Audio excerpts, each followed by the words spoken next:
Começa agora mais um episódio de A Temporada. Com ele, Pedro Rodrigues.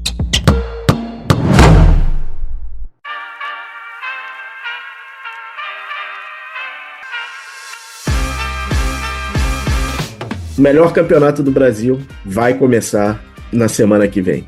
NBA, cara, NBA, aprenda a fazer, sabe? Não tem esse troço de sede, é jogo em casa, eliminatório. Está chegando a Copa Super 8 do NBB, um dos melhores campeonatos do Brasil. Para mim, só perde para a Copa do Brasil. A disputa entre os 8 primeiros colocados no primeiro turno do NBB, lutando por uma vaga direta na BCLA, na competição internacional. Eu sou Pedro Rodrigues, esse é o podcast A Temporada, e eu estou aqui com uma das grandes vozes do basquete nacional, do podcast Duas Saídas, Lucas Guanais. Tudo bom, Lucão? Tudo bom, Pedro. Eu partilho da sua opinião, eu gosto muito do Super 8, da ideia principalmente. Eu acho que é tão importante, é tão relevante, que a própria NBA sonhava há tempos com isso. O NBB conseguiu antes fazer, claro, não foi o NBB que inventou isso, né? A gente pegou da Argentina, inspirações de outros países também, mas um torneio de meio de temporada é tão legal que a NBA demorou muito tempo para conseguir fazer, né? Eu prefiro o Super 8 também. Assim, antes da gente começar, o Super 8 é um campeonato que tem muito pouco tempo em relação, obviamente, ao NBB, mas já tem jogos históricos, né? Primeira vitória importante do Franca, do Super Franca, é no Super 8, vencendo o Flamengo no Rio, em 2020, tem o último campeonato do Flamengo, né? Foi a vitória sobre o São Paulo. Tem a vitória do Minas, o primeiro campeonato do Minas. E, cara, para mim, um dos melhores jogos, não foi um jogo de final, que foi aquele Franca e Caxias, que todo o time do Franca tava com Covid. Covid, é. E os meninos levaram o jogo à prorrogação e quase ganharam aquele jogo, cara. Eu gosto muito, principalmente pela ideia. Os grandes jogos vêm como consequência, mas essa necessidade de você envelopar certos momentos da temporada, que é algo que a NBA entende muito bem, né? Semana passada tivemos Martin Luther King Day, essa semana é a Rivals Week, tralalá. Você vai criando situações específicas, rodada de Natal, de Ano Novo, situações específicas, situações especiais, para tornar aquela temporada regular longa e maçante em algo mais atraente. E o que temos, inclusive, no NBB agora? Uma temporada regular longa e maçante, com 36 rodadas. Você dar um objetivo para os times na virada do turno, né, para tentar classificação. Pô, o que Bauru fez, conseguindo classificação na reta final, Fortaleza também. Dar um torneio mata-mata, uma emoção para os torcedores, em pleno janeiro, para depois virar chave para Jogo das Estrelas e playoff, é realmente extremamente louvável. Mais ainda, um torneio tiro curto, jogos únicos, que permite, em tese, uma zebra, ainda não aconteceu. Eu aguardo ansiosamente, inclusive, o dia que um 8º colocado, um 7º colocado vencerá um Super 8.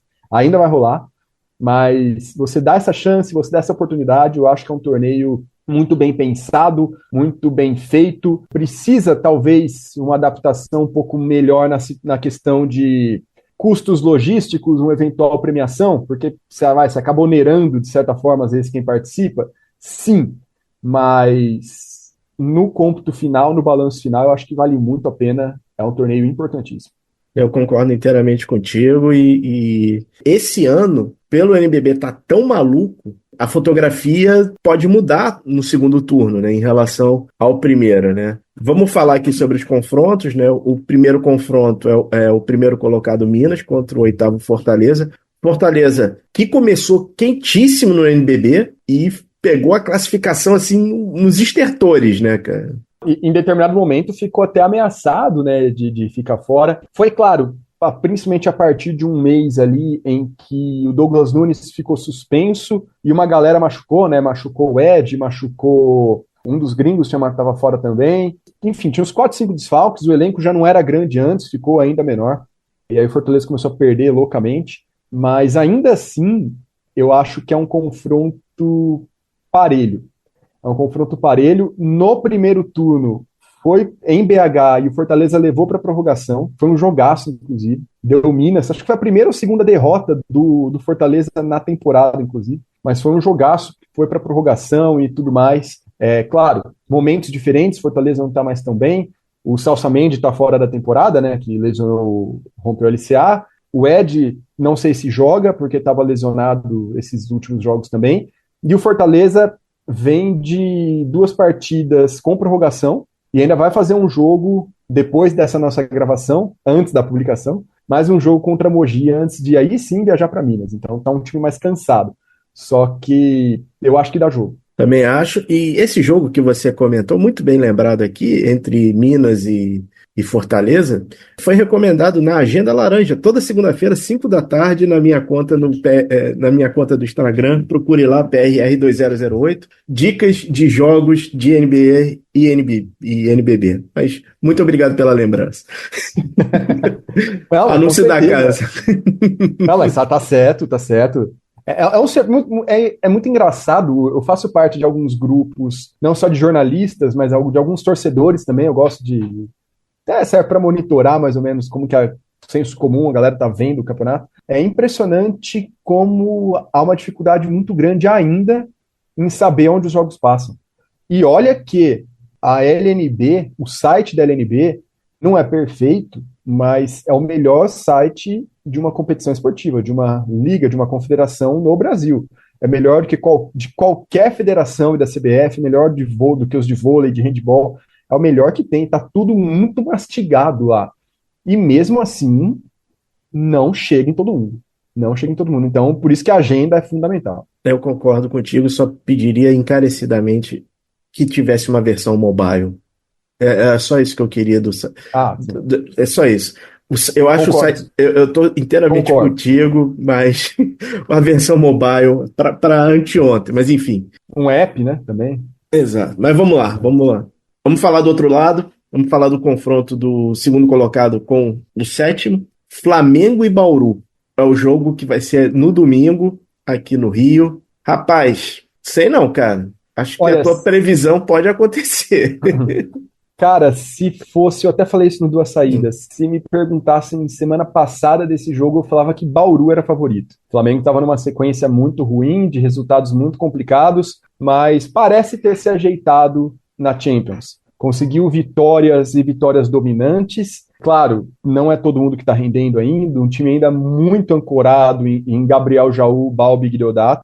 Os outros ainda, Devon Scott se adaptando, Coelho, Didi, Scott Machado não vieram para a temporada, Filipovic de Lua, então ainda muito inconstante, mas conseguiu boas vitórias na Champions, conseguiu uma grande vitória acachapante, diria, contra o Caxias do Sul, também no NBB, 40 pontos de diferença, então parece ter recuperado um pouco da moral, né? Parece ter recuperado um pouco da moral. Pesa, por outro lado, que Bauru tá voando. Bauru é um dos times mais quentes do NBB, tá jogando, tá todo mundo muito bem, tá? Os 8 novos jogadores estão no seu melhor momento da temporada, e isso é muito difícil de acontecer. Pode estar até sendo um pouco precoce isso, pensando em playoff, né? Esse crescimento um pouco antes da hora, mas pesa também que Bauru teve uma semana de descanso e de preparação exclusiva para esse jogo, coisa que o Flamengo não teve, porque teve que voltar da Champions, teve que fazer 2 jogos e só depois pensar no Bauru. Então eu acho que é muito mais parelho do que a diferença na tabela mostra. A maratona do Flamengo é pior que isso, né? Porque o Flamengo estava no Sul. O Flamengo foi pro Paraná, do Paraná pegou, voou pro Sul, do Sul fez a Champions, e aí a Champions, como eu escrevi no Jornal do Brasil, o Flamengo mostrou uma coisa que ele não mostrou na primeira janela. O Flamengo teve cabeça, o Flamengo não teve cabeça aqui, ele soube se controlar, e como você falou, o Flamengo ainda é muito inconstante, muito inconstante. O Flamengo vai precisar que o Gabriel Jaú tenha cabeça no lugar. O Gabriel Jaú, eu já escrevi isso mais de uma vez, ele tem todas as ferramentas para ser um franchise player, um jogador de altíssimo nível aqui para o mercado nacional. Falta para ele cabeça e outra coisa. Gabriel João não tem o grande jogo. Ele tem que ter um grande jogo, que é o jogo que todo mundo lembra, não sei o quê. Ele ainda não tem esse grande jogo. Ele tem jogos de 25 pontos na temporada regular, mas assim, o grande jogo dele pelo Flamengo, ele ainda não tem, cara. Eu concordo com você. Na temporada passada, já pelo Flamengo, ele foi o atleta que mais vezes foi ejetado com 5 faltas na temporada, com 9, tá, na primeira fase. Nesse ano, acabei de contar, contando apenas NBB, ele já foi ejetado 4 vezes. Então, para além da cabeça, e 4 vezes, sendo que 3 em janeiro. Então, Dezembro. para além... Em dezembro ou janeiro? Não, 3 em janeiro. A primeira foi contra o Caxias, dia 13 de Caramba, janeiro. é verdade. Depois contra o Minas e contra o Pato, dia 11 e 13 de janeiro. A primeira foi em dezembro contra o Paulistano. Mas as outras 3 foram neste mês. Ou seja, no intervalo de 15, 20 dias. Né? Com isso, ele se ausenta dos principais momentos da partida, ele fica fora, às vezes, no banco, né, para ser preservado, mesmo quando não é ejetado. Então, eu concordo completamente com você. O Gabriel Jaú é talvez o principal pivô brasileiro jogando no Brasil hoje, ou pelo menos tem o potencial para isso. Muito claro, muito claro. Agora, o Gustavo vai perturbar o Flamengo para ganhar isso, porque o Gustavo está há muito tempo sem ganhar alguma coisa, o Flamengo está há muito tempo sem ganhar. Então, esse jogo, por favor, todos os 4 jogos marquem no calendário, mas Flamengo e Bauru vai pegar fogo, cara. Gente, vamos lá, domingo, 4 horas da tarde. Se você estiver no Rio, vá ao Maracanãzinho. Se você não estiver no Rio, liga no Sport TV. Sport TV, né? Sport TV. Sport TV. Liga no Sport TV, porque vai ser um jogaço. Vai ser um jogaço. Falando em jogaço, vamos falar de Franca e Unifacisa, a revanche, uma possível revanche do playoff do ano passado, cara. Olha, que confronto. E o mais legal de tudo, né? Teve um Franca e Unifacisa esses dias. Dia 14 de janeiro, a gente já teve a prévia, foi o jogo mais próximo que teremos a reedição no Super 8. Eu acho que até cabe lembrar rapidinho para quem está nos ouvindo agora, na temporada passada, do Franca invicto na primeira fase, com o Jorginho, Lucas Mariano, Lucas Dias, David Jack, todo mundo voando, a Unifacisa abriu vantagem nos playoffs. A Unifacisa fez 2-1, com um game winner lá na Arena Unifacisa, em Campina Grande. Foi uma coisa espetacular e estava jogando num nível que eu passei a achar que talvez a Unifacisa iria avançar. Sem o André Góes. Sem o André Góes. Muito bem lembrado. Realmente foi uma série excepcional. Nesta temporada, como eu disse, dias atrás, já tivemos 2 jogos, inclusive. Dias atrás tivemos em Franca, um Franca 110-96 contra a Unifacisa, no Pedrocão, um jogo produção altíssima, sem prorrogação, hein? Isso foi em 4 tempos apenas, 4 quartos. No primeiro turno, que também foi em janeiro, né, porque foi um dos últimos jogos do primeiro turno e um dos primeiros do segundo. Lá na Paraíba, a Unifacisa venceu por 101-98, então a receita está aí. Placares extremamente altos, ainda assim equilibrados, com um retrospecto de uma rivalidade que está se criando a nível nacional. Que jogo também, né? Trevor Gaskins, num grande momento. Pelo lado do Franca, Santiago Scala, talvez nas suas melhores estatísticas desde que chegou ao Brasil. Lucas Dias, não preciso comentar. Né? Melhor jogador brasileiro em atividade. Melhor jogador brasileiro, exato. Falei do Gabriel Jaú como melhor pivô, né? Eu esqueci completamente do Lucas Dias. Porque é outra prateleira, é normal. Total, outra prateleira. Para mim, assim, a gente tá em janeiro, o Lucas Dias já é o MVP do NBB, já não tem mais o que fazer para tirar esse prêmio dele. Vai ser um jogaço. Vai ser um jogaço. Pena que a Unifacisa, por um lado, ainda sem o Gerson, né? Fora não joga mais esse ano, mas com o retorno do Antônio, que já voltou às quadras, já fez ali algumas partidas. Minutagem controlada, bem reduzida, mas obviamente deve forçar um pouco mais nesse mata-mata do sábado. 2 coisas aqui rapidinho sobre esse confronto. Primeiro, pelo lado da Unifacisa. Todo ano a gente fala que esse é o ano que eles vão dar o segundo passo. O segundo passo. Eu acho que vencer o Franca, mesmo que não seja o Franca do ano passado, o que era uma dinastia, que é uma dinastia, né? Engraçado que pessoal que fala de NBA, que fala do Golden State Warriors, não sei o quê, cara, a gente tem as nossas dinastias, Jorginho, Lucas Dias e Lucas Mariano. Se a Unifacisa passa, ela já começa a chegar naquele segundo degrau. Eu acho que é muito importante para o projeto essa vitória. Por outro lado, Franca ainda é o bicampeão. Franca é o bicampeão, inclusive do Super 8. E assim, o campeão não vai deixar que vejam cicatriz, cara. Então, assim, vai ser um jogaço isso aqui, cara. E caminha. Vai, E a gente pode ter Flamengo e Franca antes da final, cara. muito louco, né? Muito louco isso aí. Eu concordo realmente. Essa questão do próximo passo, a Unifacisa não precisa nem vencer esse Super 8. Mas esse grande jogo, falta a grande série da Unifacisa Isso. avançando. Porque contra a Franca, a Unifacisa bateu 2 vezes o Franca da dinastia. Uhum. Inclusive em Franca, no Pedrocão. Teve uma vitória fora de casa.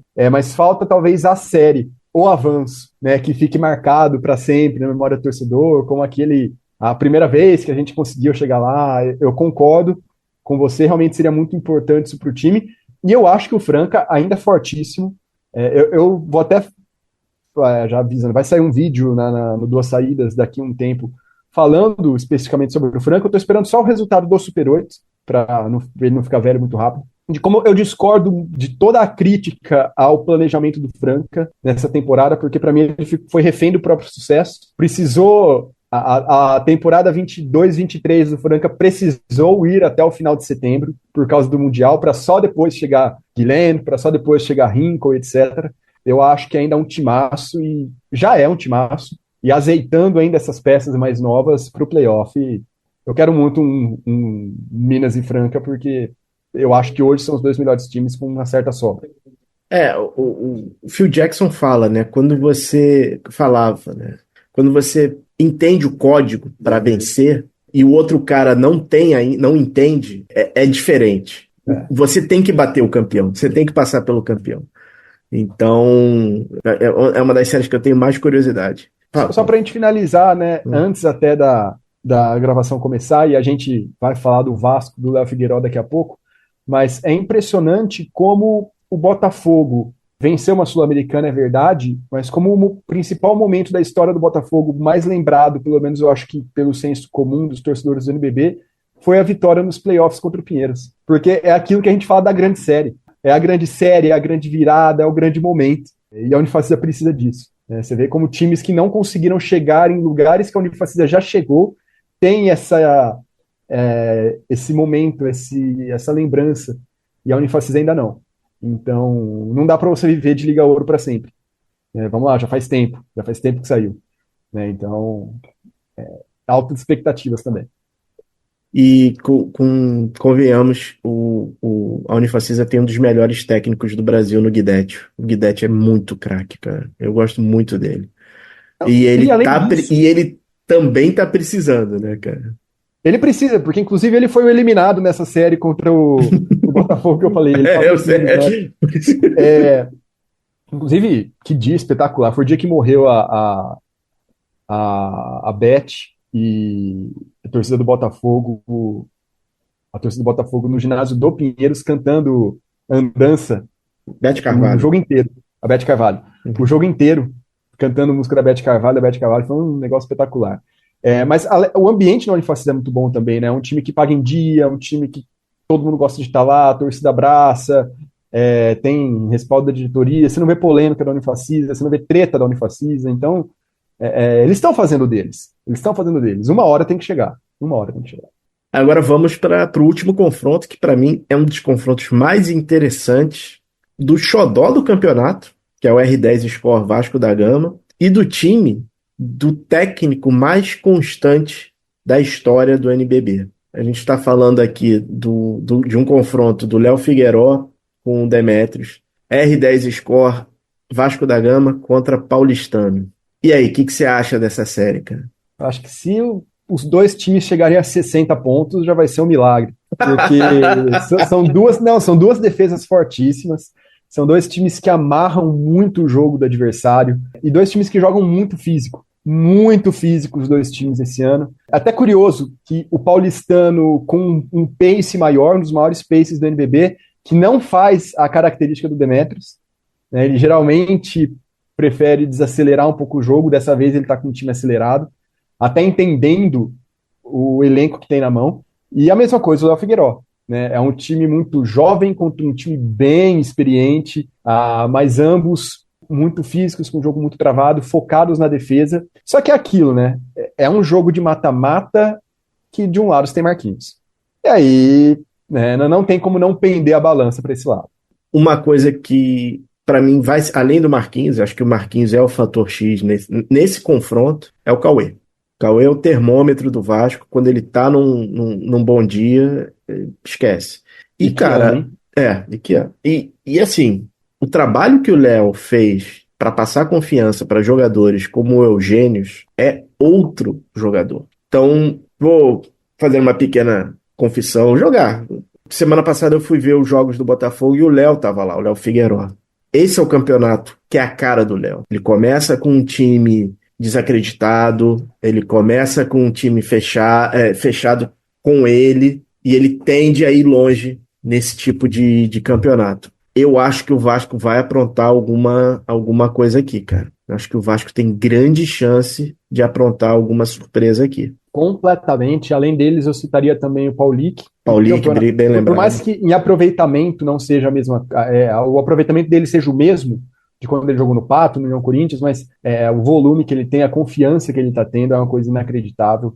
O Eugênio estava com toda a pinta da carreira dele ser daquele moleque pinga-pinga que não dá certo aqui, não dá certo ali, não dá certo acolá, uma hora acaba caindo para uma CBB ou para uma Liga Ouro, seja o torneio de acesso que você preferir, e não consegue sair nunca mais de lá e acaba ficando nisso. Eu tava achando que a carreira dele estava indo para esse lado, e o Vasco, o que ele faz no Vasco agora é inacreditável. É inacreditável, realmente está muito bem. E é aquilo, né? Lembra muito aquele Botafogo, né? Também ancorado numa peça extremamente experiente, da outra vez a Cauê Borges, mas principalmente Jamal, agora Cauê Verzola, que está jogando uma monstruosidade, e Marquinhos. O Matias está retomando a forma. O Matias ficou fora alguns jogos e voltou também meio fora de ritmo e tal, mas tá voltando ao que era nos primeiros jogos. Eu estou muito empolgado. Por outro lado, como é que a gente vai ver um Brunão num mata-mata pela primeira vez? Como é que a gente vai ver um Vinícius, sabe? Mais uma vez o Crescenzi. E vamos lembrar, o Crescenzi já foi contratado, Campeão de NBB pelo Flamengo, né? campeão do NBB pelo Flamengo, e no ano seguinte ele foi contratado, acho que até pelo Bauru, e com todas as letras a diretoria falou, foi contratado pelo que ele fez contra o David Jackson na final. Sabe? É desse cara que a gente tá falando. Então, putz, muito, muito empolgado, vai ser um grande jogo realmente. Só para manter a ordem do que a gente fez nos outros confrontos, no primeiro turno, 76-70 para o Vasco em São Paulo. O jogo foi em São Paulo e deu Vasco. Dessa vez é no Rio de Janeiro. Tem um jogador no Vasco, se falassem pra gente há 2 anos atrás, a gente ia rir. É o Humberto. O Humberto não se tornou o jogador que a gente imaginava lá naquela final lá de 2013, 2014, comandado lá. Mas o Humberto é fundamental na defesa do Vasco. Ele é fundamental. Eu estou impressionado de como ele mudou nesse sentido. É outro jogador. Não lembra um jogador que teve passagem por Corinthians, foi por Caxias também. Humberto é outro jogador, cara. E antes disso, ele ainda jogou no Pinheiros, depois no Caxias, e nesses times ele ainda estava meio que naquele último suspiro de ser o cara do time. Uhum. Aquele cestinha que vai ter 18, 19 pontos de média, que vai ser o maior pontuador. Não é, nunca foi. Sim, já se esperou que fosse, nunca conseguiu. Realmente, ele precisava virar essa chave para conseguir se adequar e ser peça fundamental de um time. O aproveitamento dele ofensivo nesse ano, inclusive, é o menor volume, o menor aproveitamento e, consequentemente, as menores pontuações, mas ele ainda fica 30 minutos por jogo, tem um motivo para isso. Né? Verdade. Quadra, tem um motivo para isso. Vamos para os palpites? Bora! Minas e Fortaleza. Minas. Vasco e Paulistano. Vasco. Tamo junto. Nas quartas, Unifacis e Franca. Eu não consigo não ir contra o Franca, não dá. Mas, olha que vontade de pôr Unifacis, hein? Eu vou de Unifacis. Eu ainda mantenho. Esse é o mais difícil pra mim, cara. Flamengo e Bauru. Eu ponho Bauru, pelo momento. Flamengo. Eu ponho Bauru pelo momento. Flamengo. Então a gente tem na semi, de um lado, Minas contra Vasco. Ai. Em Minas, né? Uhum. Sabe que no final das contas, a gente ficar em dúvida disso diz muito sobre os dois times, né? Exato. Para além da classificação, né? Olha, mas eu ainda vou de Minas. Eu ainda vou de Minas. Eu vou de Vasco. Acho que o Vasco passa. Eu entendo por quê. Bom, você colocou Franca e Bauru na Franca, outra semi. Franca, Franca. Franca. Como a minha outra semi era Unifacisa e Flamengo, eu vou de Flamengo. Certo. A minha final ficou Flamengo e Vasco. Ai, ai. Seria tão legal um torcida mista, hein? Obrigado, né? Maracanãzinho dividido, Obrigado, hein? obrigado. Pô. Seria sensacional, hein? Seria sensacional numa dessa. E ó, digo mais, não sei se o Flamengo ganha, cara. A gente viu esses dias, né? Teve semana retrasada ou no Uhum. anterior, no mesmo lugar, no Maracanãzinho, foi um jogaço, inclusive. Foi um jogaço. Mas qual que é o palpite? Tem que falar com todas as letras. Cara, acho que vai dar Flamengo. Flamengo. Você? Na minha final, entre Minas e Franca, Franca de novo. Assim, eu tô fazendo essa aposta ousada, mas efetivamente quem eu acho que vai levar é o Minas, tá? Sim. Acho que o Minas vai levar. Acho o Minas o melhor time atualmente no Brasil. É um time mineiro. Ele come quieto. Ele está em primeiro lugar numa temporada estelar do Léo Costa, cara. Porque para mim é um dos melhores trabalhos dele. E ele já fez muito bons trabalhos, cara. O Minas, ele sempre chegou tão perto, e ele sempre foi um time muito óbvio, muito regular, no sentido de ter muita dificuldade contra Franca e Flamengo, muita dificuldade, e o resto passava meio que fácil. Dessa vez, está passando por Flamengo e Franca. Então, e por Vasco, Paulistano, os outros grandes times dessa temporada também. Então, tá tendo uma atitude e resultados que a gente ainda não viu com o Minas, né? Realmente, e é muito engraçado isso acontecer num momento, numa temporada em que Minas perde Shaq Johnson, perde Alexei, perde jogadores fundamentais e contrata, claro, um dos melhores armadores argentinos na América Latina, sim, mas um cara de 22, 23 anos. Contrata um Chusito Gonzalez, que tinha passado pelo Flamengo um tempo atrás, não tinha sido o Chusito, e pega um mineiro que também no Flamengo já não estava sendo tão utilizado assim, cara, funciona tudo tão bem. Manteve o Renan. Manteve o Renan, e ainda pegou Gemerson e Fusaro do Bauru. Perdeu o Ewing. Cara, Assim, é um trabalho de remontagem muito bom. Muito, muito bom muito mesmo. bom. Muito bom. Teve um maluco aí, não sei se você lembra, teve um maluco aí que achou que o Minas ia derrapar na temporada, mas isso aí é outro problema, cara. Já ouvi falar. Pois é, Já ouvi falar. Já ouvi falar. enfim, palavras ao vento, já foram. Lucas, meu amigo, muito obrigado pelo teu tempo, muito obrigado pelos palpites. Deixa aí o teu merchan. Eu que agradeço, Pedro. É sempre um grande prazer participar aqui. Quem quiser me encontrar, eu estou principalmente no Twitter, muito mais lá do que no Instagram. É só procurar Lucas Guanais ou procurar pela minha arroba, Lucas_Guanais também. Meu projeto é o Duas Saídas, junto com o Fábio Toledo. Temos os perfis em todas as redes sociais, postamos highlights, né, os lances mais bonitos que a gente consegue encontrar por aí na temporada, e análises também periódicas, seja no podcast semanal, no YouTube e no Spotify, seja em vídeos também no YouTube, que esse faz um tempinho que a gente não publica, mas logo, logo vai ter coisa aí.